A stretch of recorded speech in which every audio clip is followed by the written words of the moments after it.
Bom dia, pessoal. Opa. Vamos começar a aula de hoje. Vamos começar com dúvidas. Só marcar o quadro aqui que eu esqueci.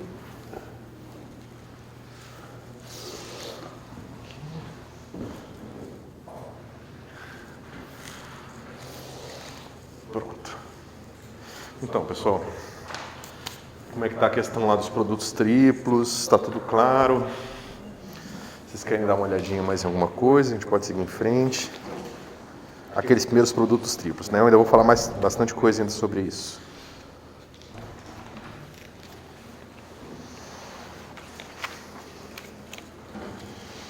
Então a gente viu o produto interno do produto vetorial, a gente viu o produto vetorial do produto vetorial, certo? E a gente chegou a ver aqui o último caso, que é o caso geral do vetorial, né? Que é esse cara aqui. Esse cara, vetor U, vetor W é igual a aquela regra. Primeiro é o produto interno desse com esse, vezes esse. Então você tem aqui, ó, W, escalar V, bota um parênteses só para ficar claro que isso é um número, tá? Vezes U. Depois, esse escalar esse, vezes esse. Então fica menos W escalar U vezes V. Tá certo? Esse é o caso geral, né? A gente feito com os vetores de base. Você pega sempre o caso com os vetores de base. Como essas operações são todas lineares, você pode multiplicar pelas componentes e somar. E você tem o caso geral. Isso, esse é o produto vetorial do produto vetorial. E o primeiro que nós vimos foi o produto interno do produto vetorial. Tá certo? Então, eu quero mostrar para vocês que esses produtos aqui, eles são, na verdade, todos resultantes de uma única regra, tá? Mas para isso a gente vai ter que trabalhar mais um pouquinho.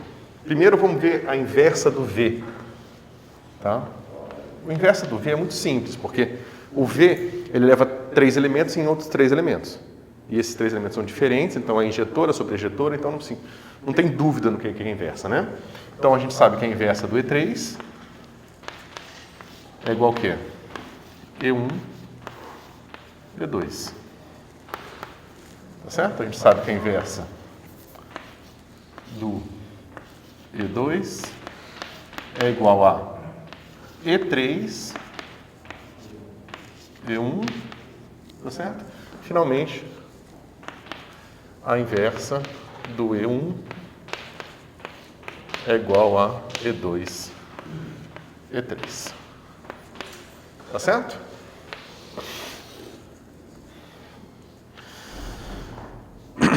Bom, com isso a gente pode fazer a seguinte brincadeira. A gente sabe... Deixa eu ver aqui... Isso. O que a gente sabe sobre isso aqui? Que a inversa de um certo EI para um I qualquer, ele é um elemento do V, certo? Que tem que ter um índice aqui que não pode ser o I, tá certo? Tem que ser um certo J e um certo K, que tem que ser diferente de I e diferente entre si, porque esse cara aqui só pode ter elementos de base de índices diferentes, tá certo? Então esse cara aqui, ele tem que ser alguma coisa do tipo EK, EL, né? Esse cara aqui tem que ser uma coisa do tipo KL, com K diferente de L, diferente de I. Tá certo? A gente vê de cara, né? Isso aqui é 3, aqui é 1 e 2. Então, 1 é diferente de 2, que é diferente de 3. Tá certo? Mesma coisa vale para todos os outros aqui que você observar. Da maneira que eu escrevi, não foi à toa, a gente vê o seguinte. Se eu pego o produto externo desse cara aqui com E3, vai ficar E1, E2, E3.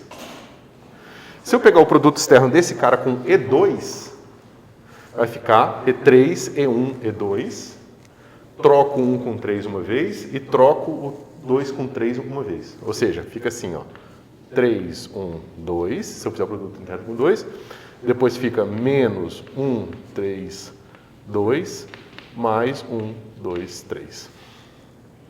Tá? Isso aqui pode ajudar a fazer essas contas, tá? Você vai fazendo as permutações e botando o sinal do lado.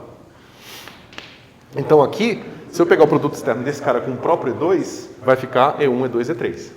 Aqui ficou E1, E2, E3, quando eu peguei o produto externo daquele cara com E3. E o produto externo desse cara com E2 vai ficar, com E1, vai ficar E2, E3, E1, troca duas vezes, é fácil de ver, vai ficar E1, E2, E3 também. Qualquer outro cara que eu colocar aqui no produto externo dá zero. Se eu pegar esse cara aqui com E2 dá zero, com E1 dá zero, só sobra com E3. Tá certo? Ou seja, isso aqui pode ser compactado numa fórmula da seguinte maneira. Inversa aplicado em EI, externo EJ, vai ser igual a E1, E2, E3, delta IJ. Tá certo? Então, isso aqui está dizendo o que para a gente? Está dizendo que V menos 1 de... Cadê você? Por que eu não botei? Ah, tá. Se eu pegar agora o Y de V menos 1 EI EJ, isso aqui vai ser delta IJ. Tá? O Y ele simplesmente leva E1, E2, E3 em 1. Y de E1, E2, E3. Ele faz o papel que o V faz com o produto vetorial, produto externo, né? Ele leva um bivetor num vetor e esse leva um volume num número. E o inverso leva um número num volume. Tá certo? Isso aqui é igual a 1. Ok? Então, veja. Multiplico esse cara por VI, o J, somo em I, somo em J, e obtenho aqui o seguinte. Y de V menos 1 de Vzinho externo U é igual a V escalar U. Tá? Então vocês veem que tem aquela brincadeira acontecendo. Tem o produto externo e o V. Quando o produto externo passa pelo V ou o inverso do V, ele vira o produto interno, tá vendo? Tá?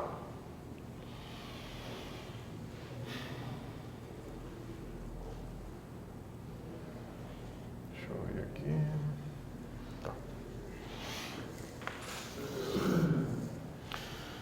Bom, a gente viu essas operações aqui fazendo o quê?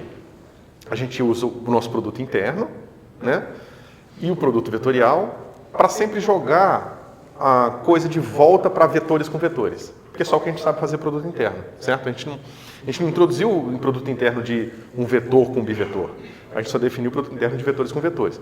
Então a gente está aparecendo esses mapas aqui o tempo inteiro porque a gente está criando produto triplo, que na verdade são esses produtos entre objetos mais complicados, e a gente está mapeando de volta para vetores para a gente usar aquilo que a gente já conhece, que é o produto interno entre vetores. Tá certo? Novamente, isso aqui não seria necessário se você introduzisse direto o produto entre um vetor e um bivetor. Tá certo? Que é simples, que é o seguinte. Deixa eu ver se é isso que eu ia falar agora. Não, eu pulei uma coisa. Antes disso... Não, é isso mesmo. Ah, tá. Então, a gente define aqui o produto de um vetor com um bivetor. E isso está aqui. Tá. U. Certo? Mas o que é isso aqui? A gente sabe que esse cara aqui é uma combinação especial do produto tensorial. Então, esse cara aqui é W escalar V U menos U V. Tá certo? A definição de produto interno com produto tensorial é a seguinte. Esse produto interno com esse vai ser o produto desse vetor com esse vetor aqui. É sempre com o primeiro da esquerda. Isso é uma convenção, tá? Mas se você adotar uma convenção e manter ela, vai dar certo sempre, tá? O tradicional é você fazer isso. O produto interno aqui, de um vetor com bivetor, é o produto do vetor com o primeiro vetor que aparece. Ok? Alguma dúvida em relação a isso? Beleza. Então, o que isso diz pra gente? Que isso aqui vai ser esse produto desse com esse, que é W escalar V, sobra U. Só que agora, para fazer o produto externo, eu pego sempre a versão antissimétrica. Então, tem esse agora com esse. Só que quem aparece agora aqui é U. Então, fica menos W escalar U vezes V. A única coisa que eu precisei introduzir é o produto interno entre um vetor e um tensor de segunda ordem. Tá? Dali eu tirei naturalmente essa minha interação aqui. Ok? Então, se você pode fazer assim, você pode fazer para qualquer cara aqui. Tá? Você pode fazer para... É W que eu usei também.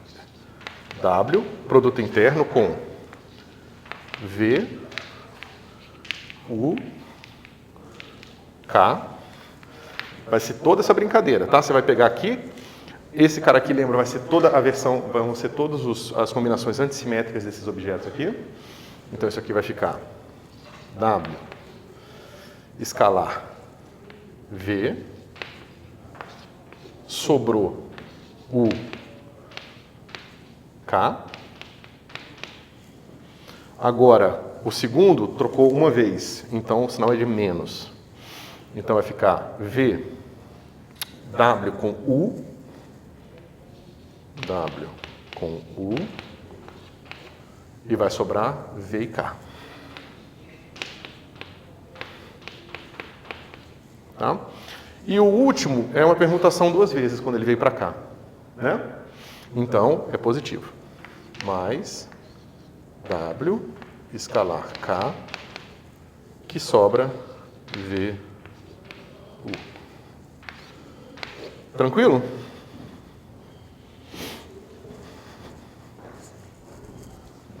Posso apagar aqui?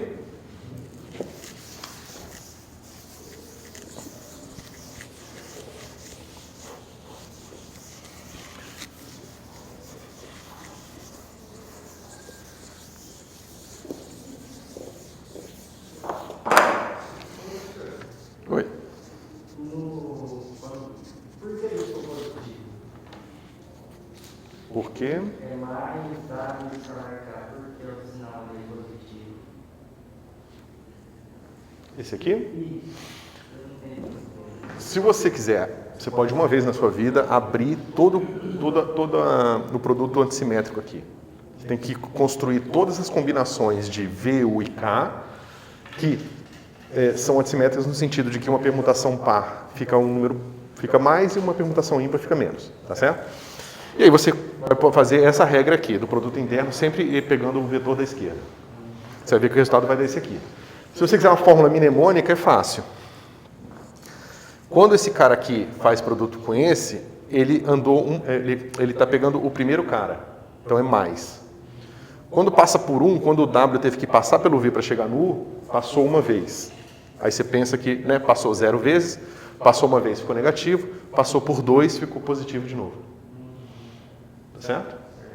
Então, esse cara vai ficar mais, com esse vai ficar menos, e com esse vai ficar mais.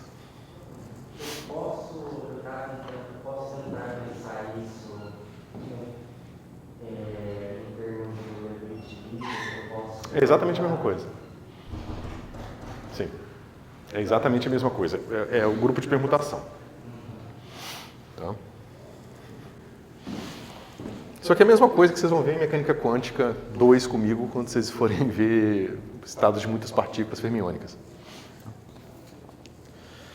Beleza, então a gente pode fazer a seguinte brincadeira, além disso aqui. A gente pode fazer o seguinte. Considera esse produto aqui. VK, V, U, W. Quanto é que é isso?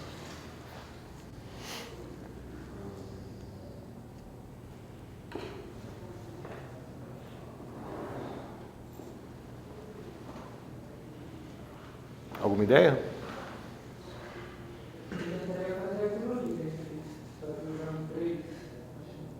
Não, que é só produto externo. Pensa no seguinte, ó. Somatório I, J, K, L, todos de 1 até 3. Aí você tem assim, ó. K, I, V, J, U, K, I, W, L, E. Aí você tem aqui I, E, J, E, K, E, L. Quais são os possíveis valores de I, J, K e L? 1, 2 e 3. Então, tem alguma situação que eu consigo não repetir um vetor aqui? Só que se eu repito um vetor, eu tenho aquela brincadeira. Eu troco o sinal, permanece a mesma coisa. Então, isso aqui é quanto? É 0 sempre. Tá? Ou seja, não existe um volume quadridimensional no espaço tridimensional. Não existe como você calcular um volume quadridimensional no espaço tridimensional. Porque a gente não tem a quarta dimensão para calcular o volume. No espaço-tempo tem como você calcular um volume quadridimensional. Tá? Porque todos os valores, todas as combinações de JK que vão aparecer aqui, em algum momento vai ter sempre assim, E1, E2, aí E1, E3. Certo? Aí tem 1, E2, E1, E3. Só que isso aqui é antissimétrico. Então se eu trocar aqui, fica menos. Aí fica E1, E1.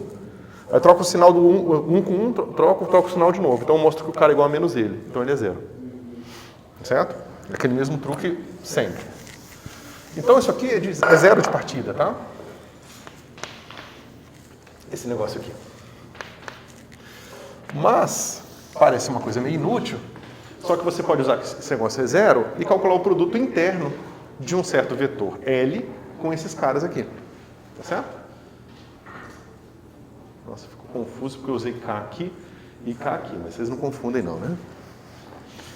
Então, se eu calcular um produto interno de L com essa bagunça toda,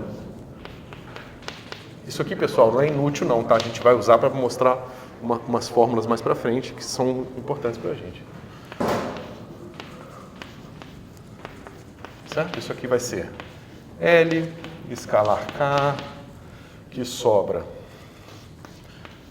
V, U, W, mais, menos L, escalar V, que sobra K, U, W, K, U, W, aí, mais, porque agora o L com o U, porque andou 2.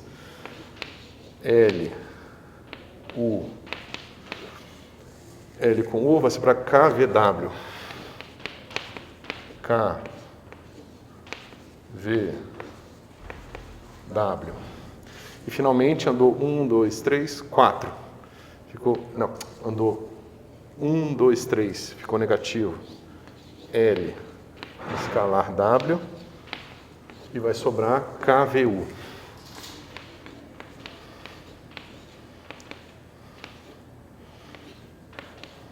Tá certo? Só que isso tudo aqui é igual a 0. Tá? E aí eu já adianto um pouco. Por que isso aqui vai ser útil? Porque isso me ajuda a relacionar volumes. Tá vendo? Esses 3 volumes aqui, eles estão associados entre si. Com esses coeficientes aqui. Então, se eu tenho um certo volume, eu posso reescrever em termos de outros 2. Quando a gente for calcular, o que a gente vai usar para isso mesmo? Eu acho que é o teorema da divergência. Para provar o teorema da divergência de uma forma mais precisa, você precisa desse negócio aqui. O teorema da divergência em coordenadas curvilíneas arbitrárias. Tá? Ok. E aí, se vocês entenderem isso aqui, o dia que vocês precisarem disso em relatividade geral, vocês vão ver que isso aqui é uma maneira simplificada de uma coisa bem genérica, que vale para um teorema da divergência que vale em qualquer dimensionalidade.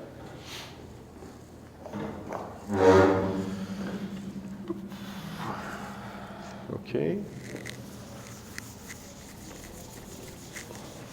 Esse vetor L seria o quê?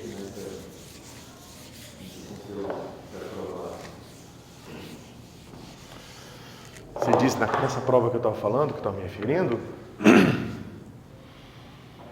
se eu não me engano é o gradiente...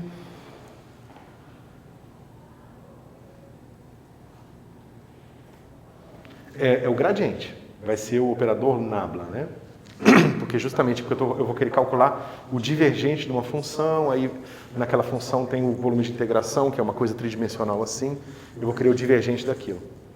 Vocês vão entender, porque na hora que a gente for calcular volume, integração tridimensional em coordenadas curvilíneas, que vai ser necessário para vocês vão ver que vai aparecer explicitamente aquele jacobiano da transformação. O que a gente chama de jacobiano da transformação nada mais é do que um trivetor, porque ele é um elemento de volume. Ele é uma maneira de medir cubos paralelepípedos infinitesimais.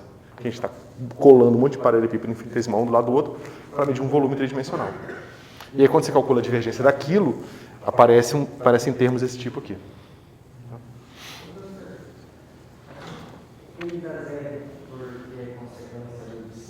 Isso, porque isso aqui é zero. Então, eu tenho uma fórmula que relaciona esse com esse, com esse, com esse.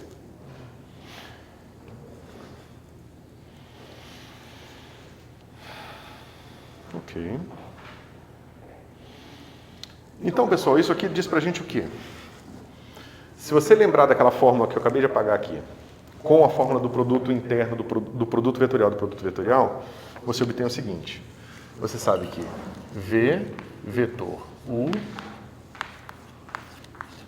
vetor W é igual ao quê? V U W.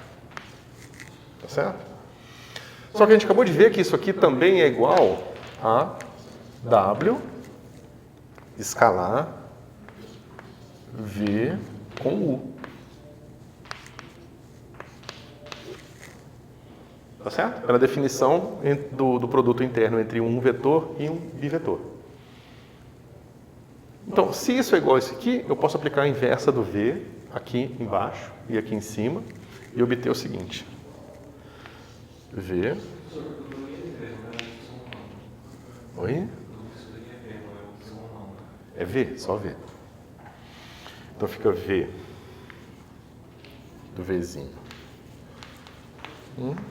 É igual a V menos 1 de W escalar V U. Tá certo?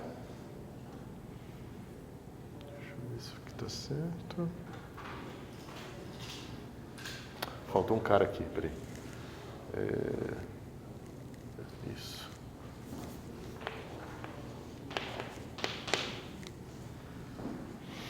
Tá certo? É aquele negócio que eu estava falando para vocês, tá vendo? Quando o W está com produto externo, mas tem um V aqui, ele entra aqui virando o produto interno. Tá certo? Isso também é consequência daquele mapa que eu falei para vocês, que é o mapa que leva vetor em bivetor, ou vetor em pseudovetor, e volume em pseudovolume, tá? Ou escalar em pseudoescalar. Tá certo? Mas a gente não vai ver isso com mais profundidade, não. Tá? Por enquanto são só fórmulas para vocês usarem para deduzir alguns resultados.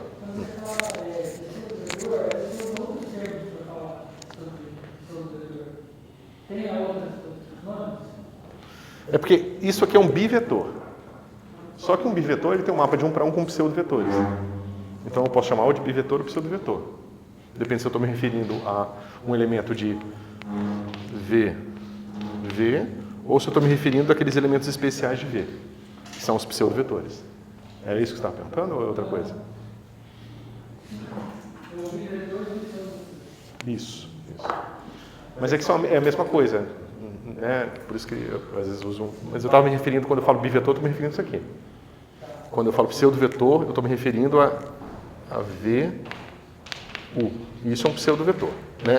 O resultado desse produto é um pseudovetor. Contanto que, claro, V e U sejam vetores. Senão é esse caso aqui. Você vê que esse caso aqui, olha o que está acontecendo. Esse pseudovetor, esse é um vetor. Se esse é o pseudovetor e esse é um vetor, a gente viu ali atrás que esse cara aqui vai ser proporcional ora a U, ora a V. Só que U e V são vetores. Então, o resultado disso aqui é um vetor, de verdade. É muito mais simples quando você olha para cá. Porque você sabe que, quando você calcula esse produto aqui, esse vai pegar o produto com esse e sobra um vetor. Se você quiser ter uma maneira melhor de lembrar por que esse cara aqui é um vetor, basta você fazer uma inversão espacial. Esse troca de sinal, esse troca de sinal e esse também troca de sinal. Como a troca de sinal são de 3 caras diferentes, você tem um menos 1 no fim. Então esse cara, quando você inverte o espaço, ele inverte de sinal, como um vetor deveria. Então esse cara é um vetor próprio. Se você quiser complicar bastante sua vida, você pode pensar que W é um pseudovetor. Aí, o produto vetorial de um vetor com vetor dá um pseudovetor, e de um pseudovetor com pseudovetor dá um pseudovetor. Tá? No caso do pseudovetor, quando eu inverto o espaço, ele não inverte também. Isso, porque o pseudovetor fundamentalmente é uma área, aquilo que eu falei para vocês. Se você pegar uma área e pegar a direção que a área tem, usando a regra da mão direita, tanto faz se você pegar a área ou a área invertida, com os seus versores invertidos, você vê que a regra da mão direita continua apontando o dedão para a mesma direção. Então, a área não muda de direção quando inverte o espaço. É da natureza geométrica da área. Não tem nada a ver com porque aparece 2 vezes no produto vetorial. Isso é só uma consequência da maneira que a gente construiu o produto vetorial. Tá? Quer dizer, tem a ver, mas... Bom. Ok.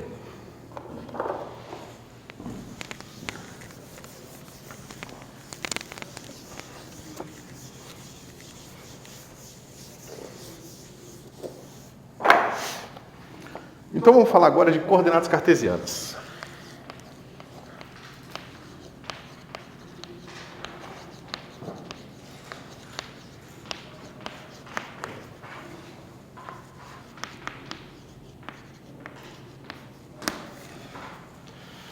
Vamos fazer a definição.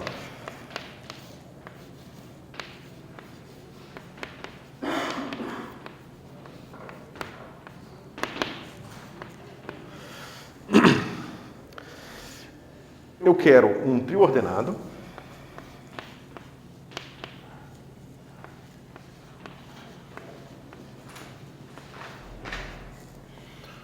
onde cada um desses números é calculado assim. Eu escolho um ponto especial, aqui, esse ponto aqui da sala. Aí eu vou pegar 3 direções ortogonais. Aí vocês vão perguntar, bom, mas o que são direções ortogonais? Então, eu preciso conhecer em um ponto direções ortogonais, tá? A gente vai usar o nosso conceito intuitivo de direções ortogonais, que é baseado na geometria euclidiana, tá certo? Pega 3 direções ortogonais. Então eu quero saber a coordenada desse ponto aqui. Então você vai pegar aquele ponto especial, você vai andar em 3 direções ortogonais diferentes até chegar aqui. Então você anda primeiro para cá, depois para cá, e não precisa andar em nenhuma direção aqui. Tá? Se eu quisesse botar aqui, então eu teria que andar daqui para cá, depois daqui para cá, depois daqui para cá. Tá certo? E eu anoto esses 3 números. Certo? Então, eu vou dizer que onde x vai ser igual a somatório de 1 até 3. E eu vou pegar esses 3 números e vou anotar aqui no xi. Tá? Vai ter o 1, o 2 e o 3. Uma quantidade de metros que eu andei aqui, uma quantidade de metros que eu andei aqui, e a quantidade de metros que eu andei aqui. Esse X contém a informação do que você tem que fazer nesse Isso. né? Isso. Tá, então você só está armazenando a informação. Isso. Eu estou dando significado físico para esse cara. Tá certo? Porque eu estou te dizendo um mapa que você relaciona esse objeto matemático com a realidade. Porque fundamentalmente é para isso que serve a física. Né? E esses caras aqui são as 3 direções que eu falei que a gente determinou a priori. Ok? Essas são as coordenadas cartesianas. Você pode ver que, você poderia falar, então em qualquer geometria eu posso ter coordenadas cartesianas. O problema é que você pode falar que 3 direções ortogonais são ortogonais num ponto, e como é que você traduz essa informação de ortogonalidade para outro ponto? Não é tão simples. Tá certo? 3 direções que podem ser ortogonais aqui não são necessariamente ortogonais ali, numa esfera, por exemplo, ou no espaço hiperbólico, no espaço mais complicado. Na nossa geometria, o que é ortogonal aqui continua ortogonal ali. Então a gente não se preocupa com isso. Por isso que a ideia da coordenada cartesiana, ela simplifica as coisas quando a sua geometria é euclidiana. Tá certo? Ok. Esse cara, ele é um vetor. Mas ele é um vetor que dá a posição de alguma coisa. Tá certo? Em relação a uma certa origem, que é, em si, uma coisa arbitrária. Tá? Então você vê que, de certa forma, existe uma certa arbitrariedade de quem é o x. Tá certo? Então, o que isso aqui dá pra gente, na nossa geometria euclidiana? Distância a origem. Se eu tenho 2 posições, o que isso aqui me dá? Desculpa. Se eu tenho 2 posições, eu tenho um novo objeto matemático agora. Tá? Que é esse cara aqui, que é o vetor deslocamento. Esse é um objeto separado desse cara aqui. O vetor de deslocamento ele é muito importante e a gente vai usar o tempo inteiro em eletromag, tá? E ele não depende da origem, tá certo? Ele é a simplificação da geodésica. Ele é a linha mais reta possível que liga 2 pontos, ou a menor distância entre 2 pontos, tá certo? Que no caso é verdade quando a sua geometria é a geometria euclidiana. Tá certo? Então, ó, esse objeto aqui é um vetor posição, isso aqui é distância à origem, esse cara aqui é o vetor deslocamento que está associado a esses movimentos livres no seu espaço, tá certo? E esse cara aqui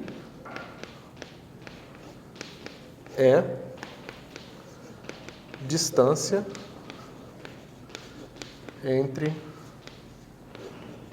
x e y. Que não depende de nada. Não depende da origem do sistema de coordenadas. Tá certo? Mas depende implicitamente da escolha que eu fiz de ligar os 2 pontos com uma linha reta. Se eu ligar meus 2 pontos com uma curva, a gente vai precisar disso também, a gente vai precisar fazer a integral de linha daquela curva. Para ver o comprimento dessa linha. Tá certo? Quando a linha é uma geodésica, a fórmula é trivial. Vocês estão acostumadíssimos com isso. Tá?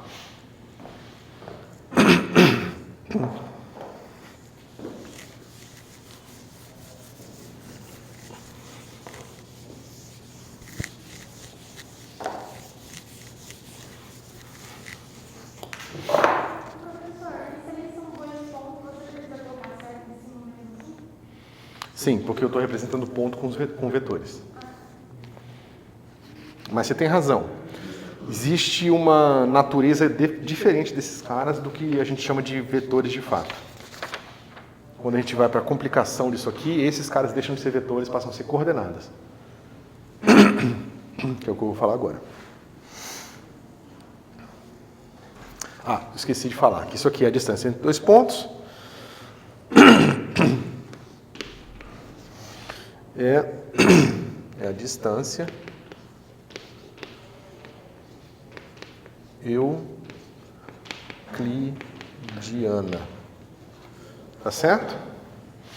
E quando as coordenadas desses pontos aqui, quando não? Aqui eu estou escrevendo esses caras sempre em coordenadas cartesianas, porque senão nada disso seria verdade. Em coordenadas cartesianas, a gente tem que o nosso EI escalar EJ é igual a delta IJ.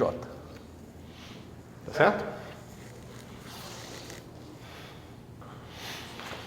Eu poderia fazer outra coisa. Eu poderia falar o seguinte, eu pego essa origem aqui e pego esse meu mesmo ponto aqui. Tá certo? Traço uma linha reta entre esses caras aqui. Boto uma régua grandona aqui e meço quantos metros tem daqui para cá. Aí eu anoto quem é R. Pego esse mesmo ponto daqui, que eu levei até ali, pego o ângulo que ele faz com um certo plano, meço θ. E depois pego um plano ortogonal a esse, pego o ângulo que ele faz com esse outro plano e meço φ. Eu acabei de dizer para vocês como que vocês usam essas coordenadas para medir posições aqui. Tá certo? É tão boa quanto a outra. Tá certo? No sentido de que você pode mapear todos os pontos dessa sala com essas coordenadas aqui ou com essas aqui. E você faz o que você quiser. Tá certo? Só que agora eu posso pegar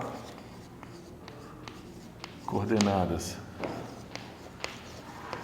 esféricas.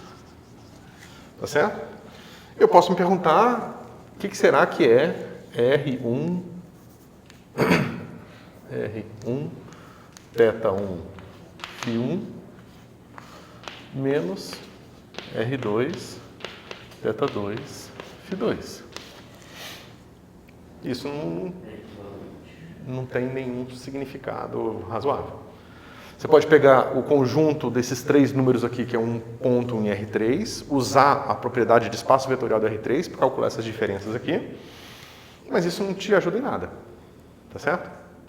Porque isso aqui não tem nenhum significado geométrico útil para a gente. Tá?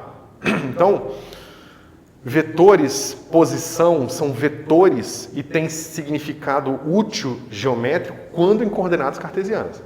Por isso que quando a gente faz cálculo 1 e 2, a gente vê tudo em coordenadas cartesianas. A gente vê tudo em coordenadas cartesianas transformadas por outras coordenadas. Sempre parte das coordenadas cartesianas. Por quê? Porque o significado geométrico útil está nas coordenadas cartesianas. E é o que a gente vai seguir. A gente vai seguir essa tradição, certo? Mas se vocês se incomodarem por... A gente sempre parte das coordenadas cartesianas é por causa disso. Se você quiser uma maneira de tratar esses problemas que você não depende das propriedades das coordenadas cartesianas, você precisa ir para a geometria diferencial. E lá você pode fazer tudo sem falar de coordenadas cartesianas. Tá certo? Mas aí complica um pouquinho. Vamos tentar entender por que essas coisas são tão simples assim. Tá? Vamos primeiro falar de vetor tangente.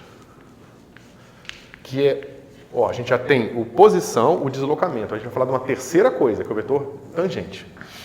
Vetor tangente. Tá? Vamos dizer que eu tenho um certo x como função de um t. Não precisa ser tempo não, pessoal. Pode ser um parâmetro qualquer, tá?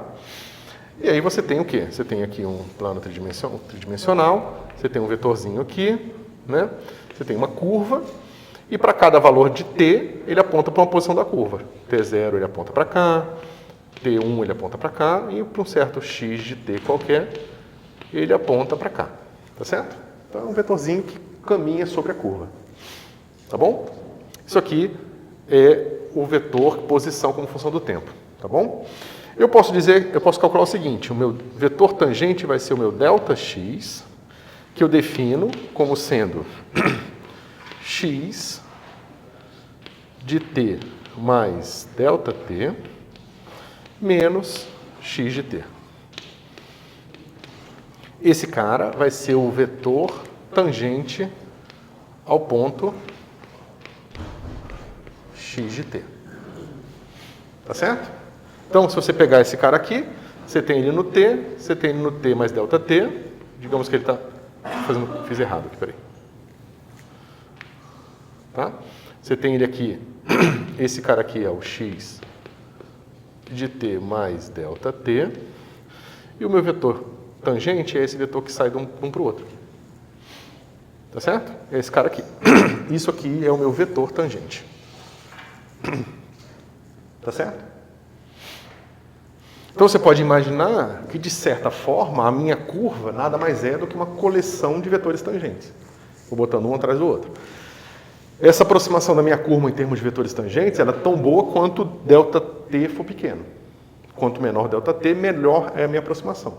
Porque eu vou ficar com o meu vetorzinho sobre a curva. Quando o meu ΔT é menor, ele vai ficar cada vez mais sobre a curva e não sai nunca. Tá certo?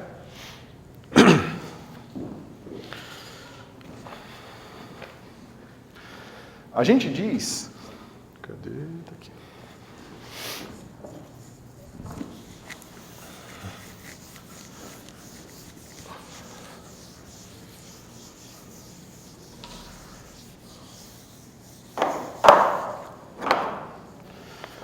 A gente diz que... Desculpa. Eu esqueci de definir as coisas. Não, ainda não fiz não. Bom, a gente vai tratar um pouco mais aquela expressão ali. Ou seja, a gente sabe que Δx, num certo tempo, pode ser escrito aproximadamente, e aí vocês me dizem se vocês têm dúvida em relação a isso, como x ponto de t, ΔT, onde x ponto de t nada mais é do que del x del t. Tá certo? Esse cara aqui, né? Esse cara aqui, como eu falei para vocês, ele é uma aproximação desse vetor tangente. Quanto mais o meu ΔT for menor, for pequeno, tá certo? A gente chama de vetor tangente esse cara aqui, tá certo? Que nada mais é do que o limite quando o ΔT vai para zero de, né? Que é o limite de ΔT indo para zero do Δx sobre ΔT. Tá certo? Lembrando que esse cara aqui, ó, ele vai ter uma natureza diferente justamente porque ele não é mais um vetor de deslocamento. Tá? Aqui eu acho que eu usei uma nomenclatura, na hora de falar eu falei de uma maneira ruim, tá? Esse cara aqui é o vetor de deslocamento infinitesimal. Tá? Esse aqui é o vetor tangente. Tá bom? Por favor, corrijam aí que eu me enganei na hora de falar. Ok. E a gente... Qual é a diferença? Porque o vetor de deslocamento infinitesimal. Infinitesimal e não tem direção? Não, todos são, eles têm a mesma direção em sentido, se você quiser pensar assim, mas esse cara aqui ainda é um vetor de deslocamento, ele tem a ver com essa geodésica pequenininha que você está calculando, tá? Tem a ver com deslocamento infinitesimal. Esse cara habita um novo espaço totalmente diferente. Por que o vetor tangente está definido como uma derivada parcial? Porque o que a gente vai ver é que aqui eu estou fazendo um t, né? Que eu falei para você que não precisa ser tempo. Por exemplo, se eu quiser um vetor que não é um vetor mais que aponta para uma linha, mas ele aponta para um plano, ele vai depender de dois parâmetros, tá certo? Então, aqui eu posso, e esses dois parâmetros, agora na hora que eu variar os dois, eu vou fazer esse vetor ele andar sobre uma superfície. Então, eu geralmente deixo o derivado, em termos de derivados parciais por causa disso. Você ia perguntar mais alguma coisa? Não. Tá. A gente diz que esse cara, muito informalmente, habita um espaço que é esse cara aqui. Tá? É um espaço vetorial, tridimensional. Tá? Ele é isomórfico a o meu R3. Tal qual os meus vetores de posição também, né, estão presentes num espaço vetorial que é isomórfico a R3. Por isso que a gente acaba confundindo tudo, porque todo mundo é isomórfico a R3. Tá certo?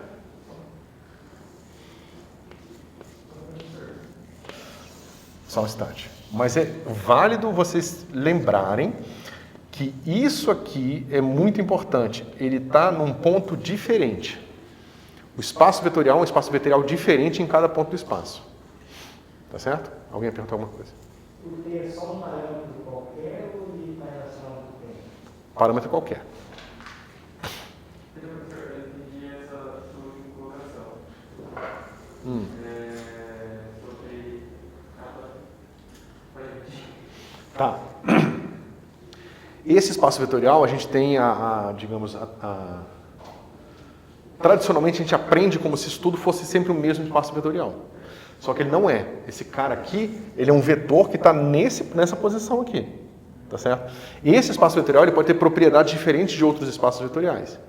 Quando você faz tudo em coordenadas cartesianas, você não percebe. Mas quando você faz a integração em coordenadas curvilíneas, você vai ver que você tem que calcular o tamanho de vetores. Por quê? Porque, veja bem, eu tenho uma linha, tá certo?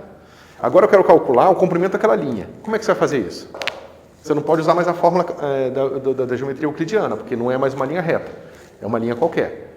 Você vai ter que voltar para os seus vetorizinhos e descobrir como é que você calcula o tamanho de cada um deles.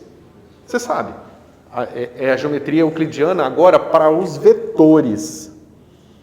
Aí você pega o tamanho dele aqui, vai fazendo aquela brincadeira toda, que agora não é mais... Aí você soma esse cara todo e tem o comprimento, entendeu? Quem vai te permitir medir o tamanho do vetor em cada ponto são os objetos geométricos presentes em cada ponto do espaço. Só que nas coordenadas cartesianas, eles são os mesmos, que é a métrica euclidiana, que é o delta e j. Se você vai fazer em coordenadas curvilíneas, agora, quem mede tamanho é a métrica nas coordenadas curvilíneas. Então, se você tiver em coordenadas esféricas, aqui a maneira de medir vetores é diferente. Você vai ter que usar aquele jacobiano da transformação entre coordenadas cartesianas e as coordenadas esféricas para você medir o tamanho do θ-chapéu, φ-chapéu e r-chapéu. Tá certo? E aí você vai ver claramente que esses espaços são diferentes. Se você usar a métrica diferente aqui, de um ponto no outro, você não vai encontrar o comprimento correto da linha. Tá certo? Melhorou? Vai ficar menos abstrato quando vocês virem, de fato, isso acontecendo, né? Vocês viram isso em integral de linha? Em cálculo a gente viu algo parecido, não foi nessa cálculo ali.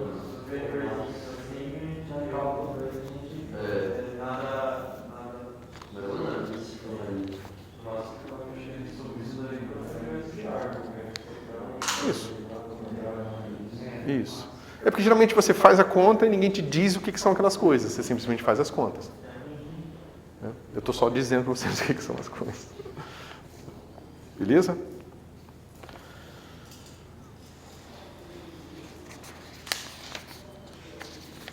Ok. Então, uma outra coisa interessante que a gente pode ver antes de começar o cálculo diferencial é o seguinte. Deixa eu ver se faltou alguma coisa. Não, é isso aqui.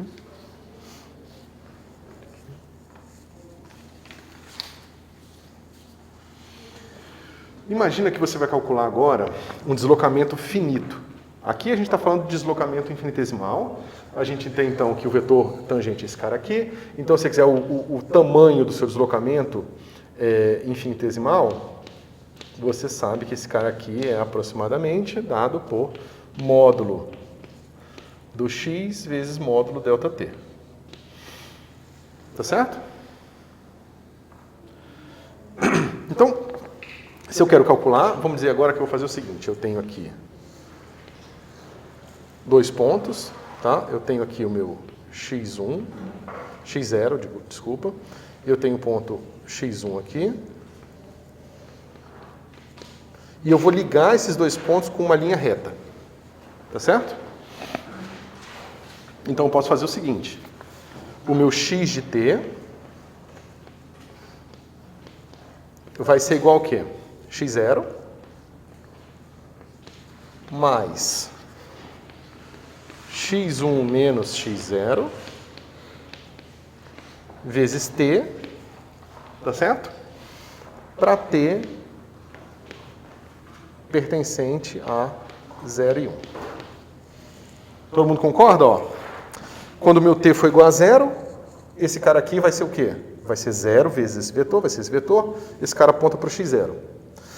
Quando o meu t for variando, esse cara vai aumentando, e quando o t for igual a 1, vai ficar x0 mais x1 menos x0, que é x1. Tá certo? Isso aqui só pode ser uma linha reta porque está linear em t. Ok? Então, isso aqui é uma linha reta, é a única linha reta, né, nessa parametrização de tempo que liga esse ponto a esse ponto aqui. Tá? Então, você pode falar o seguinte, quem é o comprimento né, desse deslocamento finito. A gente já sabe, mas a gente vai obter de novo a partir de uma integração de uma integral de linha, certo? Então isso aqui vai ser integral de 0 a 1 de módulo de x de t dt. Tá ok?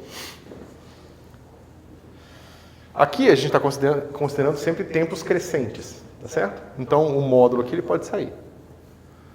Tá certo? Então eu estou simplesmente somando esses caras todos aqui, lá, soma de Riemann, se vocês quiserem pensar assim. Uma coisa bem pé no chão. Então esse cara aqui vai me dar o deslocamento finito. Deslocamento, vou botar um F de finito aqui, tá? De 1, 0. Vou botar aqui, 1, 0. Pronto. Tá? Mas olha que interessante. Vamos fazer aqui essa conta, tá? Quem é essa derivada aqui em relação ao tempo? É esse vetor de deslocamento aqui, ó. Quando eu fizer o meu dx dt, tá ok? Que é o que está aparecendo aqui. Só que a primeira coisa a notar é o seguinte. Deixa eu reescrever isso aqui mais uma vez. Esse cara aqui vai ficar assim. Del x ponto dt, tá certo? Módulo calculado no tempo t, módulo dt. Tá certo? Se eu mudar meu parâmetro do tempo para lambda, vai ficar assim. Aqui não tem ponto, né? Isso. Se eu mudar o meu parâmetro de tempo, esse cara vai ficar assim. Integral do lambda 0, o que quer que seja lambda 0, até o lambda 1, tá certo? De del x del lambda, módulo del lambda del t dt. Tá certo? Por que eu tirei o módulo e não botei módulo aqui? Porque eu estou considerando que sempre são tempos com a mesma direção. Tá? Tem que tomar cuidado. Isso vai ser importante nas integrais multidimensionais também. Tá? A ordenação é a mesma. A gente quer fazer trocas de variáveis que preservam a ordem do tempo, ou a direção dos planos, ou a direção dos volumes. Tá ok?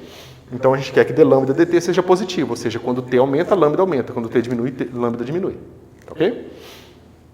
Só que isso aqui, pessoal, é igual a d lambda. Então esse cara aqui é independente do parâmetro que eu usei, que é outra coisa que vocês já devem ter visto bastante, tá certo? Mas essa integral aqui ela pode ser escrita explicitamente calculando a derivada em relação a t na coordenada original, no tempo original. Ou seja, a gente pode dizer o seguinte.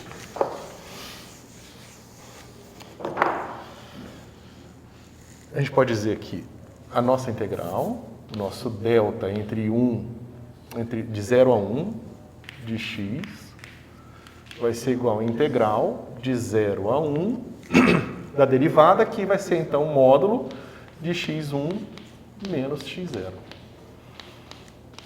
dt. Que é o quê? x1 menos x0.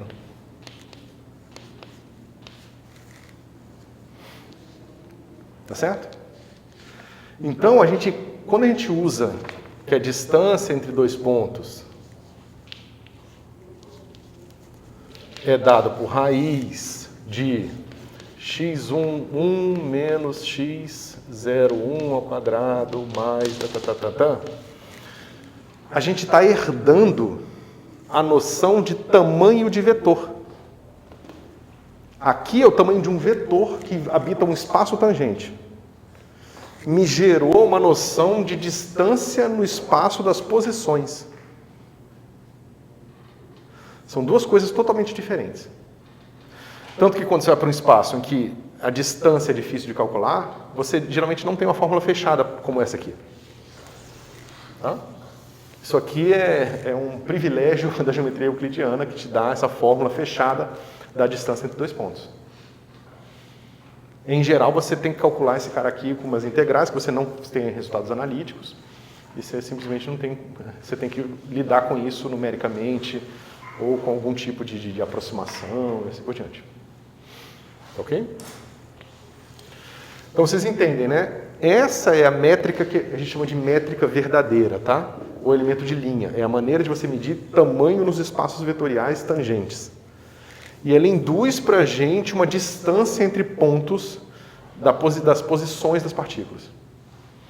E essa indução só é possível quando você diz como que você liga os dois pontos. Porque se eu ligo com uma linha reta, que digamos é a geodésica, aí eu tenho essa fórmula aqui. Mas se não fosse uma geodésica, esse cara aqui não ia ser tão simples assim. Eu poderia ter uma função muito mais complicada do tempo aqui. E aí, essa integral não necessariamente seria tão fácil de ser feita.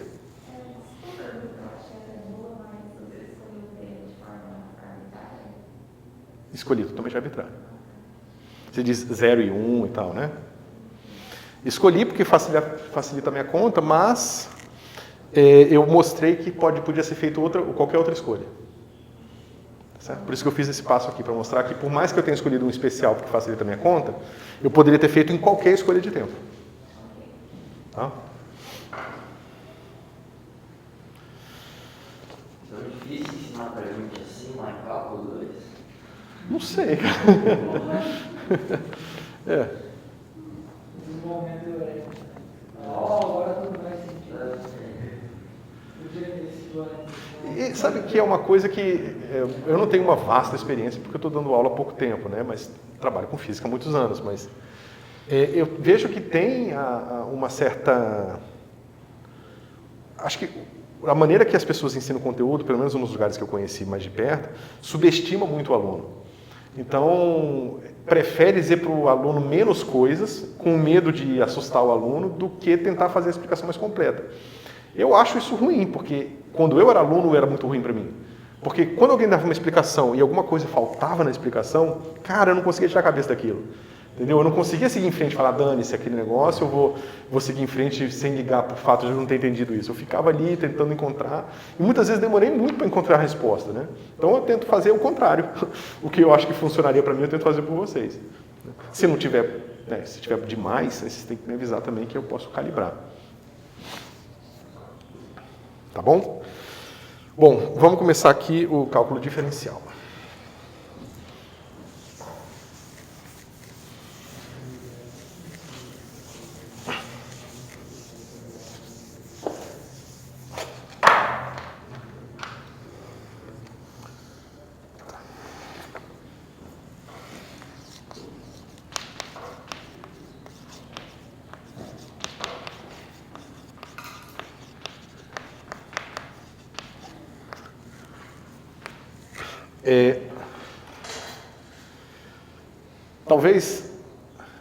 Talvez também a diferença seja que cálculo 2 foi quando vocês viram isso pela primeira vez. Talvez se vocês estivessem vendo isso pela primeira vez e eu estivessem vendo nesse formato, talvez fosse demais. Não sei. Então a gente conhece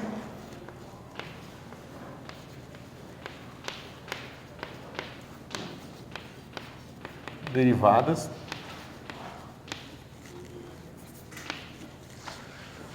em F de R em R.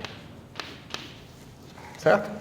A gente tem a noção do que significa, a gente sabe calcular, a gente tem uma construção geométrica, então a gente tem aqui uma função, a função f de x, né? F de x, a taxa de variação vai ter a ver com essa setinha que a gente coloca aqui, que é quanto que a função está variando, e assim por diante. A gente quer estender essas coisas para 3 dimensões, porque o mundo se dá em 3 dimensões e a geometria do eletromagnetismo também, certo? Então a primeira coisa que a gente vai fazer é o seguinte, a gente quer encontrar uma noção de derivada que seja boa para novas f's que são de R3 em R. Por que a gente vai querer isso aqui? Porque muitas vezes a gente vai querer, por exemplo, densidade de alguma coisa, densidade de carga, densidade de matéria, né, temperatura, alguma coisa que vai ser medido ponto a ponto do espaço que tem um número só. Tá certo? Então essas funções aqui vão ser importantes. A questão é que geometricamente eu posso fazer perguntas totalmente diferentes do que eu fazia para essas funções f aqui. Eu não consigo mais perguntar só qual é a derivada. Porque se vocês pensarem um pouco, quando a gente definiu derivada aqui, quando vocês viram lá em cálculo 1, vocês viram assim, f de x mais delta, ou epsilon, menos f, dividido por epsilon. Mas por que que é f de x mais epsilon e não f de x menos epsilon?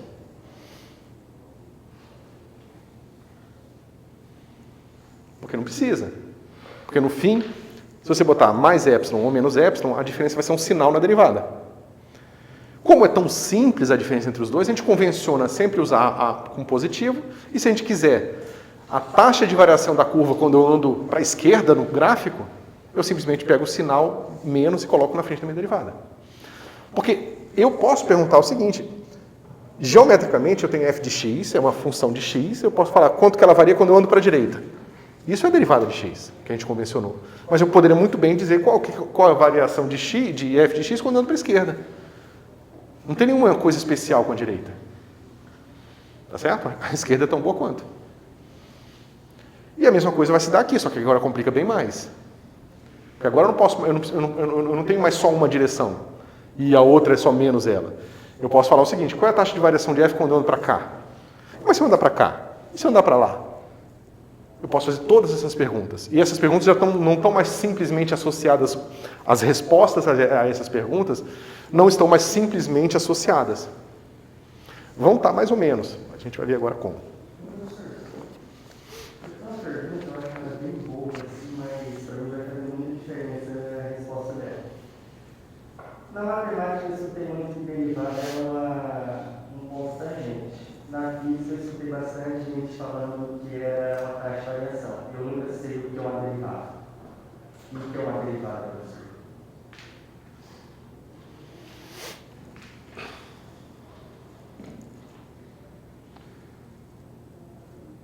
Em geral, uma derivada é uma taxa de variação. Sempre. Uma taxa de variação de uma certa quantidade pode ser vista como um vetor tangente. Tá certo? Em certos contextos. Em alguns contextos, essa percepção de como um vetor tangente ela é útil, em outros contextos, bem menos útil. Por exemplo, aqui, não tem muita utilidade. Você pode pensar, né, que você pega aqui o delta x para cá, aí você pegou esse cara aqui como sendo um delta y, e esse cara aqui te deu as duas componentes, né, sendo que esse cara aqui vai ser o f' delta x, ou seja, você pode pensar nesse vetorzinho aqui como sendo uma coisa assim, né? Delta x, vírgula, f', onde f' é ddx, tá? Só não vou escrever aqui para não... Delta x. Isso aqui é um vetor de deslocamento. Aqui, ó. É um vetor tangente. Quando o meu delta x vai para zero, esse vetor tangente se aproxima cada vez mais para descrever o que está acontecendo com a minha curva. Então, aqui eu tenho essa percepção geométrica do significado dessas coisas. Quando x é uma posição e f está me dando a posição em y, eu parametrizei uma curva de forma que eu ando em x e eu tenho uma função que me dá a altura em y que eu estou. Então, esse vetor tangente ele tem a ver com a velocidade. Ele tem a ver, digamos que esse cara aqui é um carrinho descendo uma ladeira, tem a ver com a velocidade que o carrinho está percebendo na hora que ele está descendo aquela ladeira. E, nesse sentido, o vetor tangente é útil. Mas se, sei lá, esse cara aqui for, sei lá, taxa de juros, esse cara que é o tempo, qual é a... Sabe? Aqui eu me vali, sei lá, do fato de que o significado geométrico da direção y e da direção x é o mesmo, são direções no espaço. Se eu tivesse no caso da taxa de juros no tempo, é taxa de juros numa direção e tempo na outra. O que é um vetor que tem componente onde uma componente é taxa de juros e outra componente é tempo? Negócio meio esquisito, né? Então você vê que o sentido aqui como vetor tangente não é útil quando você fala, né, nesses outros contextos. Então, é sempre uma taxa de variação numa direção. Ok?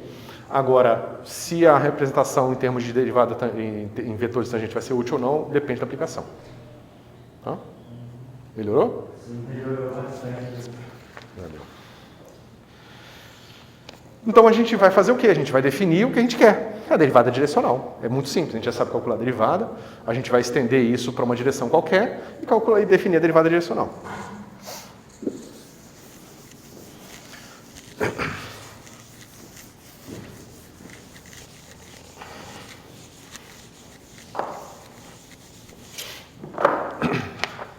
Então, a gente vai falar que a derivada na direção v da minha função f de u é definida por limite de epsilon indo para zero de f de u mais epsilon v menos f de u dividido por epsilon. Exatamente o que a gente fazia no caso unidimensional. Eu quero pegar a função aqui, a função acolá, e ver quanto que ela variou quando eu andei naquela direção. Tá certo? Não, a gente dá um escalar. É a taxa de variação da função numa direção. Tá? Vai estar associado com o vetor, mas a gente chega lá. Oi? Tem a ver com gradiente. A gente vai entender já já como que isso aí digamos, é a maneira mais natural de você definir derivadas de uma função tridimensional, e o gradiente ele vem como uma coisa auxiliar. Tá bom? Não, desculpa, porque ele é uma linha que ficou.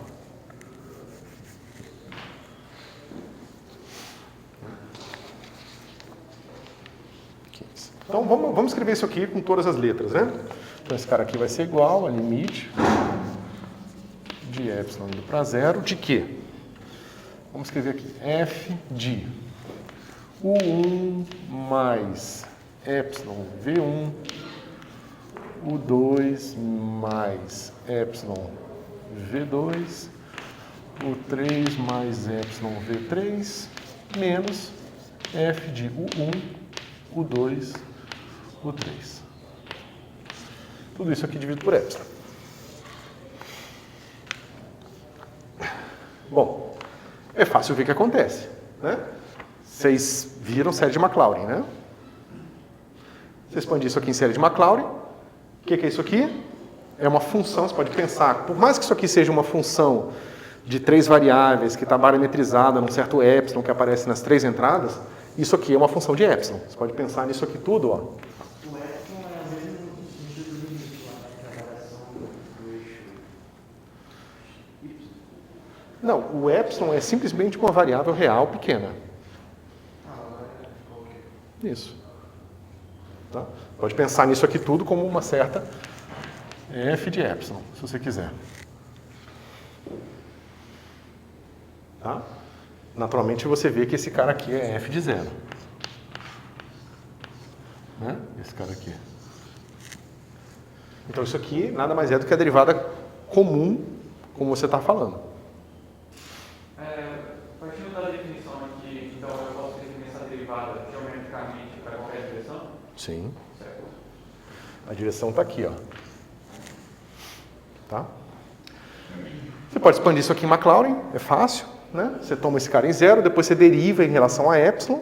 Derivada em relação a epsilon é a regra da cadeia. Primeiro derivada em relação a esta entrada da função, derivada parcial. Depois derivada dessa entrada em relação a epsilon, que é V1. Mesma coisa V2, mesma coisa V3. Ou seja, esse cara aqui é fácil de ser escrito. Cadê você? Esse cara aqui é igual a soma de I de 1 até 3 de VI del UI F. Né? Calculado em UI. Em U. Tá bom? Tem aqui um produto acontecendo, tá vendo? Eu tenho esse VI aqui, que você pode pensar como as componentes desse cara.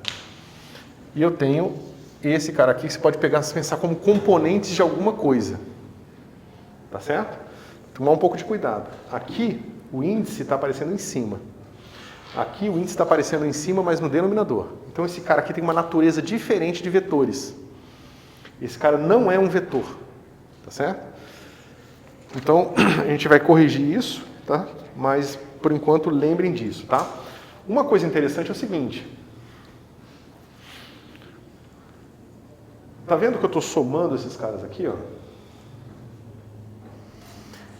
Isso diz para vocês que qualquer que seja a regra de transformação para U tem que ser igual para V. Tem que ser a mesma regra de transformação. Tá certo? Se a regra de transformação é a mesma, aqui vai aparecer a regra de transformação para V. E aqui vai aparecer a regra de transformação, mas do DDU. Tá? Eu não vou mostrar para vocês, mas isso dá a regra de transformação inversa àquela de V e U. Tá certo? Ou seja, essa quantidade aqui, da forma que está, ela é invariante pela escolha das coordenadas. Essa fórmula, ela não depende se você está trabalhando com coordenadas cartesianas, esféricas, parabólicas cilíndricas, o que quer que seja. Tá certo? Ok. Então a gente usa isso aqui, inspirado nessa coisa que parece ser um produto interno, a gente vai definir um novo objeto aqui.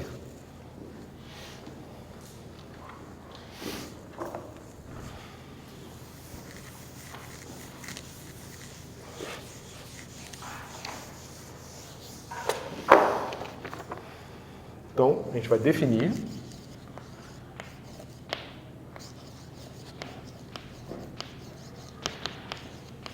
o gradiente. A gente diz que gradiente de f é definido como soma de i e j de 1 até 3 de i delta i j del f del uj. Tá certo? Você pode falar, bom, mas por que você botou esse delta aqui? Você poderia ter escrito assim. Soma sobre i de 1 até 3 de i del ui. Tá certo? E você estaria também correto. Por que eu escrevi assim primeiro? Para deixar evidente que tem alguma coisa acontecendo aqui. Esse objeto aqui, ó, como eu falei para vocês, ele tem um índice embaixo, porque ele está em cima no denominador. Então ele é equivalente a um objeto com índice embaixo. E ele tem regra de transformação inversa. Eu estou escrevendo esse cara aqui para transformar esse objeto num vetor. Isso aqui, ó, é um vetor. São as componentes de um vetor. Você contraiu Com delta de crônica. para transformar Num vetor. Isso aqui é um vetor. Só isso aqui não é. O gradiente que vocês estão acostumados não é um vetor. Tá? Ele é um covetor. A gente não vai entrar na distinção entre essas duas coisas. Certo? A gente vai simplesmente descobrir quais são as formas que a gente pode usar para resolver esse problema. E aqui é essa. Tá? No caso, quando você está em coordenadas cartesianas, isso aqui é delta. Então, tudo funciona, isso aqui funciona bem. Quando vocês vão calcular aquelas fórmulas chatas que tem lá no começo do Griffiths, para vocês poderem trabalhar com eletromagnetismo, vocês vão pegar aqui, mas como é que é o gradiente em coordenadas não sei das quantas? Então, você tem que deduzir as fórmulas. Mas se você sabe que esse cara aqui é um vetor, e isso aqui é um vetor também, você sabe deduzir a fórmula de uma maneira muito mais fácil. Tá? Então, como eu estou falando para vocês, eu estou adicionando com algumas estruturas extras para facilitar a compreensão de vocês mais para frente. Okay. E a gente pode interpretar agora esse objeto aqui. Primeiro, o que a gente vai ver é o seguinte. Dada essa definição aqui... O índice do delta de crônica é lá embaixo? Sim. Esse aqui é a mesma coisa que o delta de crônica com os índices embaixo. Ele tem a mesma propriedade. Ele é 1 quando i igual a j e 0 quando i é diferente de j. Mas é bom você ter percebido isso, porque é importante. Tá? Porque o que vai aparecer aqui não é a métrica euclidiana, é a inversa da métrica euclidiana. E saber disso é importante na hora de calcular aquelas fórmulas mais para frente. Por isso que os índices estão em cima. A soma em J? Oi? A soma na conversão do delta de crônica é soma em J? A soma em i é em j. E aí eu somei já o j usando o delta de crônica para matar a soma em j e sobrou só a soma em i. Tá? Agora, se você olha para essa fórmula aqui e olha para essa fórmula aqui, ó, é fácil ver que a derivada direcional de f, que eu não boto a seta porque... Depois eu tenho que ver se minhas notas estão com seta ou não. Mas eu não costumo botar seta porque esse resultado aqui é um escalar, é igual a v escalar o gradiente de f. Isso nos ajuda a interpretar geometricamente, porque a gente tem a interpretação geométrica do produto interno. Né? A gente sabe que o produto interno pode ser escrito como módulo de V, módulo do que quer que seja esse gradiente de f, vezes cosseno de θ. Que é o ângulo entre esse cara aqui e esse cara aqui. Tá certo? Então, o que é o gradiente de f? Basta a gente olhar para isso aqui. Quando o meu ângulo é 0, significa que o meu v está na direção do gradiente. Mas isso maximiza a taxa de variação. Né? Porque se você pensar na variação aqui, mantendo o seu v com o mesmo módulo, você só muda a direção do v. Ou seja, num ponto, você está querendo calcular a taxa de variação da função f em todas as possíveis direções tridimensionais. Você vai girando o seu v aqui. Só que na hora que você chega num certo valor, numa certa direção, você encontra o máximo da taxa de variação. Que é quando o cosseno de θ é igual a 1. Tá certo?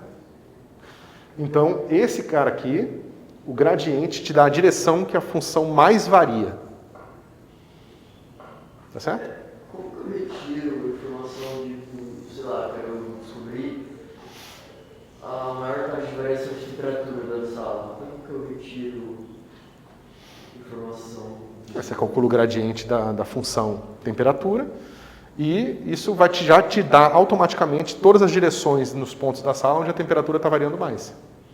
Digamos que a sala esteja mais quente lá e mais fria ali. O gradiente é sempre apontado daqui para lá. Mas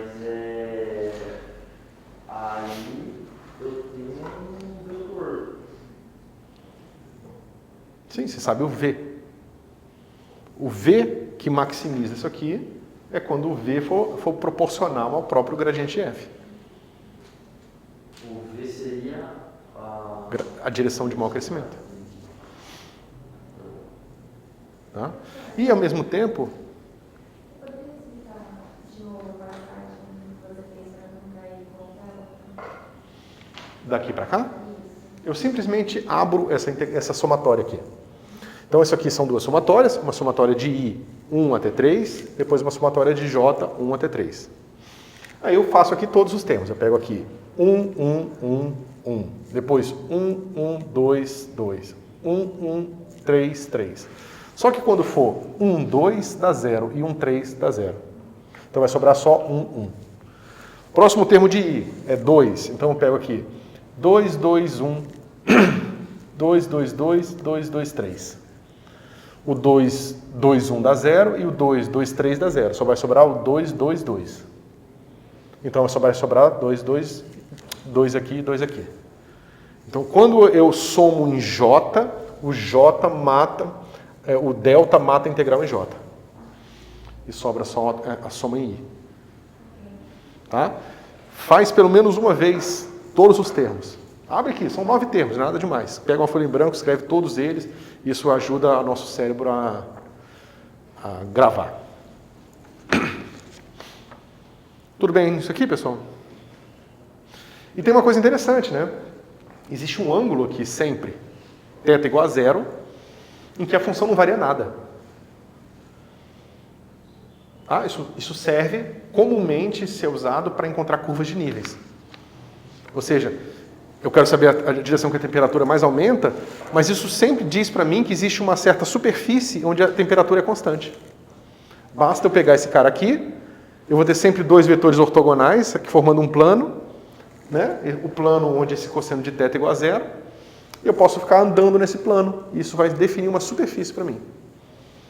Mas eu não entendi. O gradiente não é um vetor, o que é na realidade? Não, pera um pouquinho. Isso não é um vetor. Isso aqui é um vetor. E quando a gente define o gradiente... Quer ver? Aqui, ó. Quando você pega esse cara aqui, isso aqui é um vetor, tá? Mas tem que lembrar da existência desse cara para saber que esse cara é um vetor. Só a derivada parcial de f não é um vetor. A derivada parcial de f com esse delta aqui é um vetor. No caso das coordenadas cartesianas, esse delta some. Então você não percebe o que você está fazendo. Você vai direto para essa fórmula aqui. Tá? Nas minhas notas, inclusive, eu falo disso aqui mais na frente só, não falo nessa hora. Então eu estava pensando em mudar as notas e já botar essa informação lá, para vocês não chegarem na frente e ter uma surpresa. Certo? Mas você entendeu a diferença? Ou seja, as derivadas parciais de uma função em relação às posições dela, não te dá componente de um vetor. É isso que a gente viu em cálculo 2, sem o dentro de curva, a gente viu em cálculo 2. Isso. Provavelmente vocês viram direto isso aqui. Com x chapéu, ddx, y chapéu, ddy e z chapéu, ddz. Na hora de vocês calcularem os gradientes em coordenadas esféricas, cilíndricas e tal, vocês vão ver que vocês vão ter bastante mais trabalho se vocês partirem daqui. Porque vocês não vão pegar a transformação desse objeto aqui. E a transformação daquele objeto é importante. Professor, assim, a pergunta ali, eu entendi que você, do gradiente, você chegou no I, mas como que eu vejo o delta? Porque tipo, é natural fazer o gradiente, mas como eu consigo ver esse delta? Geralmente a gente não vê, né? Ver esse delta de J. Isso que eu não entendi mais ou menos.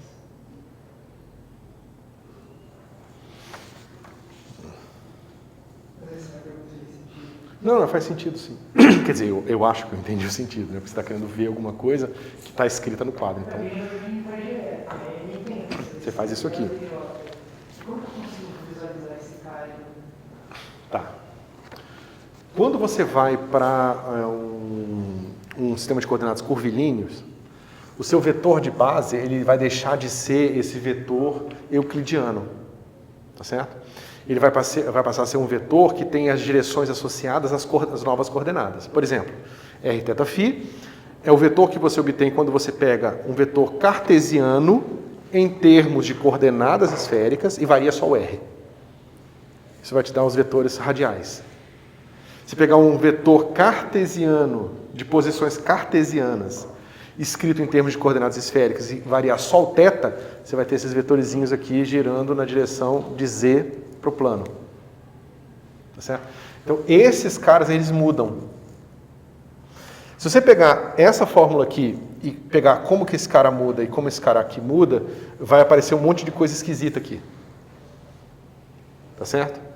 Se você pegar essa fórmula, ver como que muda esse objeto, como que muda esse, como que muda esse, você vai ver que essas três transformações vão se compor de uma forma natural. Porque isso a gente vai ver ainda nesse capítulo, por isso que eu ainda não quero dar mais detalhe, porque eu teria que começar toda a parte de coordenadas curvilíneas agora. Quando você vira a utilidade dele. Porque por enquanto é difícil ver a utilidade. Por enquanto ele é inútil. Tá certo? Mas eu só estou adiantando aqui, porque na hora que a gente chega lá na frente e comece a introduzir esses caras de volta, você fala, o professor falou que a gente precisava desse negócio aqui, porque esse cara aqui tem uma natureza diferente, assim por diante. Tá certo?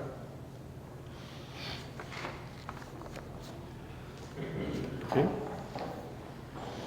Tá tranquilo, pessoal? Tá, os campos. E aqui... Bom, deixa pra lá, vou fazer isso. Não, porque sai uma tangente aqui que eu acho que ia perder tempo à toa.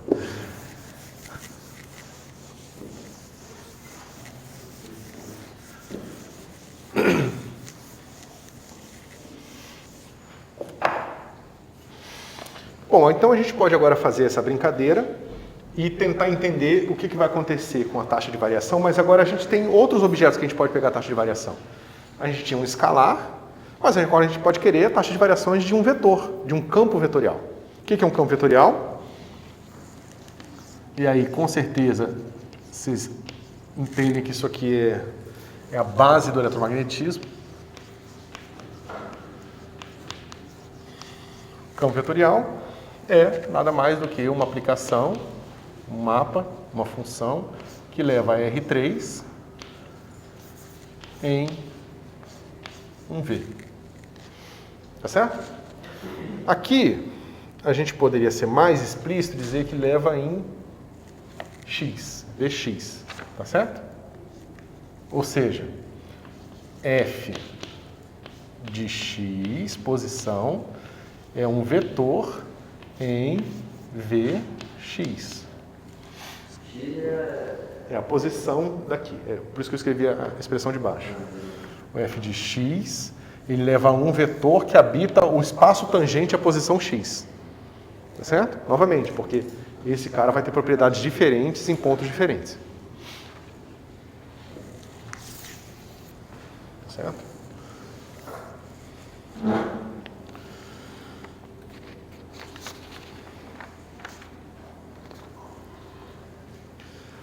O que acontece agora é o seguinte, a gente quer fazer taxas de variações desse cara aqui, né?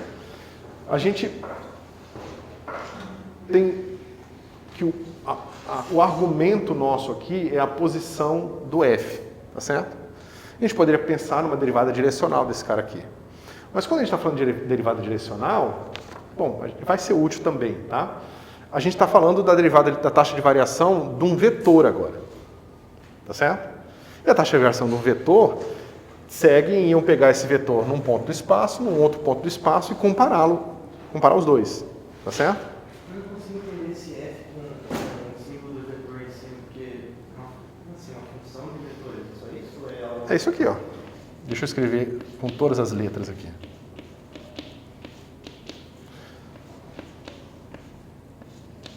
Seria tipo equivalente ao campo elétrico.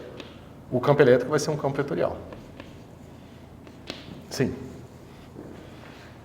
São três, se você quiser pensar de maneira bem em pé no chão, são três funções. Caramba, eu falo 3, escrevo 3.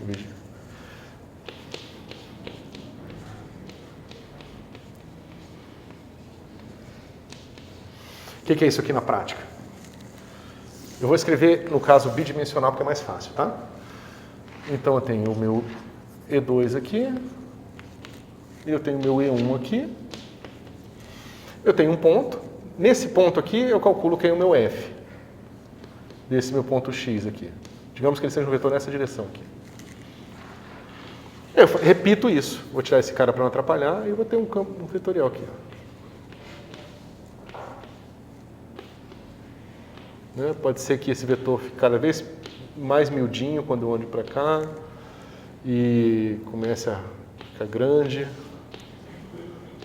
assim por diante. Agora, cuidado. A gente está fazendo o quê? A gente está pegando aqui o espaço das posições. Isso aqui é o espaço x, tá? Esse cara aqui é o vetor x, por exemplo. E esse vetor aqui, ele não está dentro desse espaço aqui. Ele está dentro do outro espaço. A gente só representa junto para você entender, lembrar que esse vetor, ele habita o espaço tangente a esse ponto aqui. Tá certo? Mas naquele mesmo ponto você tem todos os outros vetores possíveis, são todas as outras direções possíveis. Esses caras aqui são a sua f. Em cada ponto do espaço ele dá uma direção nova. Um ponto de espaço, uma direção. Um ponto de espaço, uma direção. E assim por diante. Tá ok? Isso é um campo vetorial. Quando você fala que está no espaço, está no espaço Vx. Exatamente. Esse está no espaço Vx, esse cara no Vy, esse cara... Né? Vx, Vx', Vx duas linhas, assim por diante. Certo? Por exemplo, pensa que você está olhando agora um rio. E aí você pega o rio, você pensa na água que está se movendo e você fala o seguinte, eu vou pegar um pedacinho do meu rio, vou parar o tempo, vou pegar um pedacinho do meu rio, vou pegar um quadradinho, vou pegar ali o centro de massa daquele quadradinho e botar uma seta que vai acompanhar o fluxo daquele quadradinho. Tá certo? Vamos dizer que esse rio é especial. Quando eu soltar o tempo, ele é de tal forma que a água se move, mas aonde tinha água, vem para cá, é substituída pela mesma quantidade de água no mesmo ponto. Então ele é um rio estático. Ele está em movimento, mas ele é um rio estacionário. Ele está em movimento, mas a forma não muda, porque saiu um bloquinho de água, entrou outro bloquinho igual. Tá certo? Agora eu olho para esse rio e pego a velocidade de cada um desses bloquinhos que estão... eu pego um ponto do espaço, onde tem um bloquinho. Claro que o bloquinho vai ficar sendo trocado quando o tempo passa, tá certo? Mas ele está sempre se movendo na mesma direção, porque senão não seria estacionário. Isso me dá uma direção. Isso é um campo vetorial. É um campo vetorial que te dá... Por que eu descrevi dessa forma? Porque associado a um campo vetorial tem sempre uma noção de fluxo. Tá? Que são essas linhas imaginárias que seguem o campo vetorial. Isso vai ser essencial também, porque no eletromagnetismo a noção de fluxo é Bem importante. Tá certo? Então, um campo vetorial... Quem tinha me perguntado originalmente sobre o campo vetorial que eu não tinha conseguido visualizar o que era? Alguém perguntou isso, né? Eu te perguntava o que significava a função, esse símbolo F Isso aqui. Então, é isso aqui. Ficou mais claro? Tá? Tá certo? Então, assim, e vocês podem ver, por exemplo, eu posso pegar um campo vetorial que, como é que se diz? Que tem um redemoinho, por exemplo. Tá certo? Eu posso pegar campos vetoriais que não tem redemoinho. Eu tenho vários tipos de campos vetoriais. Isso vai ser super importante no eletromagnetismo também, porque a gente vai ver, por exemplo, que no caso da eletrostática, o campo elétrico é um campo vetorial, mas ele é um campo vetorial que nunca tem redemoinho. Tá certo? Pelo menos na eletrostática, o rotacional dele é zero. A gente vai ver que existe uma coisa chamada rotacional, que mede quanto que você, se você pegar um vetor, o campo vetorial, e tentar pensar num fluxo que faça uma linha fechada, você vê quanto que isso está presente no campo e quanto que não está presente no campo. Tá certo? Isso acontece com o campo conservativo, campo... Isso, campo conservativo. Mas é por causa disso, de ser conservativo. Isso, espera um pouquinho. É porque todo campo conservativo tem rotacional igual a zero. Isso, e aí a gente vai ver quais são as condições para que um campo que tem rotacional igual a zero ser o gradiente do escalar, ou seja, ser conservativo. Fora alguns detalhes mais de topologia que às vezes são interessantes, isso é sempre verdade. Tá? Posso estar falando besteira, a gente vai falar isso até o final desse capítulo. Tá? Professor, quando você falou no campo conservativo e rotacional zero, a volta também é válida? Então, a gente vai ver as condições da ida e da volta até o fim do capítulo. Não vou falar não, porque eu posso ter... Oi? Sem spoiler. Sem spoiler. Sem spoiler. Isso vai ser super importante, tá? A gente vai trabalhar um pouco no potencial. Claro, potencial é outra coisa, porque justamente, imagina que você tem um campo conservativo, você mostra que o campo conservativo, desculpa, você tem o campo conservativo, mas você tem que o seu campo elétrico é sempre um campo conservativo. Você mostra que um campo conservativo sempre pode ser escrito como gradiente de um potencial. Então, é muito mais fácil, mais conveniente você escrever uma coisa em termos do potencial do que em termos do campo. Porque se você escreve em termos do campo, você precisa carregar o campo e a informação de que ele é conservativo. O campo e a informação de que ele é conservativo. Matematicamente, cria uma estrutura mais complicada. Se você tem um objeto que naturalmente já te dá um campo que é conservativo, você trabalha com aquele objeto direto e não precisa carregar essas duas informações matemáticas. Você carrega só o potencial. Mas qual que é o significado físico do potencial? Porque até hoje, no cálculo 2 e um pouco depois, o potencial parecia só um artifício matemático para definir a força, mas eu não entendi o significado físico disso.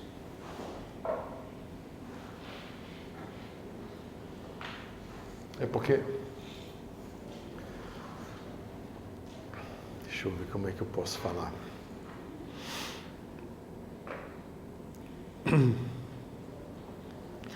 Na verdade, o que acontece é o seguinte, o potencial, ele não está unicamente associado a uma força, tá certo? Você vai ver lá que você tem liberdades que você coloca lá no seu potencial para... Não é a melhor maneira de explicar, peraí. Qual a interpretação física do potencial?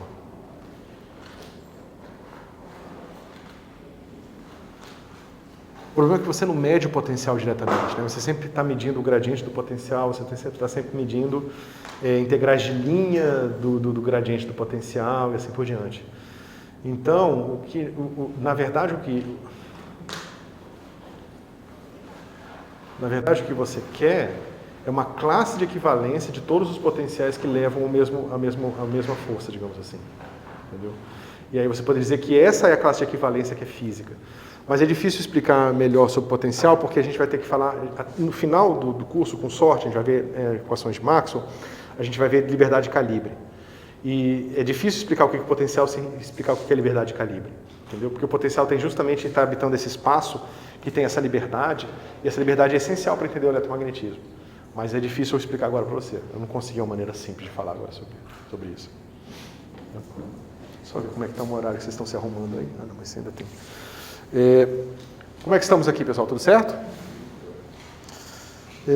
Bom, eu ia começar a divergência, mas não vou começar não, vou só falar mais uma coisinha. Então pensa o seguinte, pensa que eu tenho esse cara aqui, esse f, tá certo? Se essa função f ela for contínua, ela não tiver nada muito esquisito acontecendo com ela, né? Ou seja, de um ponto para o outro ele muda totalmente, você pode pensar o seguinte, ó, pensa aqui, que você tem esse fluxo, tá? E digamos que eu pego aqui na mesma direção e continuo seguindo aqui. Eu posso pegar uma linha reta, uma curva, tal que toda vez que ela passa por um ponto, a tangente dela, aquele ponto, é igual ao campo. Tá certo? Então ela vai seguindo aqui o campo. Então aquela noção que eu estava falando para vocês, pensa que essa linha é o caminho que aquele bloquinho de água está seguindo no rio. É uma linha que aquele bloquinho está seguindo. Então esse é o fluxo do campo, tá certo? Então o fluxo do campo satisfaz uma coisa assim, ó, dx d lambda é igual a f de x de lambda. Então é uma linhazinha no meu espaço, tal que a tangente dela é igual ao campo naquele ponto. Tá certo? Isso aqui te dá a noção de fluxo. E a noção de fluxo vai ser importante, porque a gente vai definir divergente e rotacional, e divergente e rotacional tem a ver justamente com esse fluxo. Quanto que esse fluxo gira, quanto que ele está entrando e saindo de uma caixinha, e assim por diante. Quando chegar nessa parte divergente, você poderia fazer uma revisão dessa parte? Vou, mas eu vou demonstrar todas as coisas. Eu vou fazer todos os passos. Claro que numa velocidade, supondo que vocês já viram isso uma vez, então não vai ser tão devagarzinho, mas eu vou fazer todas as contas, eu vou provar todos os teoremas, também da divergência, todas essas coisas. Beleza, pessoal? Vamos encerrar por hoje? Então, ó, só para lembrar vocês, na próxima sexta nós temos aula de exercício. Eu não vou dar matéria, mas eu gostaria que vocês viessem, porque eu vou botar vocês para fazer exercício à mesma hora, 10 horas da manhã, tá? Na sexta. Os exercícios da lista. E vou dar ponto, tá? Em relação à feitura dos exercícios.